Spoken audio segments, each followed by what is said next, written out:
En pleine crise énergétique et écologique, la France compte bien devenir l'un des leaders mondiaux de l'hydrogène décarboné. L'hydrogène qui, rappelons-le, présente le gros avantage de n'émettre que de la vapeur d'eau et donc pas de gaz à effet de serre.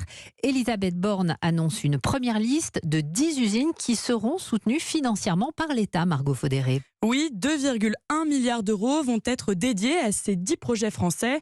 Une enveloppe complétée par 3,2 milliards d'euros de ces acteurs privés.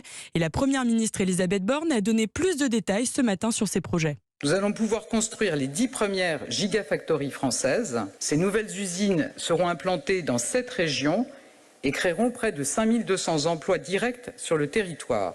Elles viseront la production d'électrolyseurs, de réservoirs d'hydrogène, de piles à combustible, de véhicules, de trains à hydrogène et de matériaux. Parmi ces 10 projets, il y a la construction d'une usine à réservoir d'hydrogène, un projet porté justement par Plastic Omnium, dont la première ministre a visité le site ce matin. 74 millions d'euros d'argent public y seront consacrés, explique Laurent Favre, le directeur général de Plastic Omnium. On va construire une usine, la plus grande en Europe pour le stockage de l'hydrogène, pour la mobilité. On parle de la mobilité lourde, on parle de véhicules utilitaires pour Renault, pour Stellantis, pour Opium, qui est un champion français de l'hydrogène. Donc en 2025, qui sera ici, à côté, dans l'Oise, et qui emploiera au total 200 salariés. Pour rappel, Emmanuel Macron a fait de l'hydrogène une des 5 filières stratégiques dans le plan France 2030, avec une enveloppe de 9 milliards d'euros, dont les 2,1 annoncés aujourd'hui.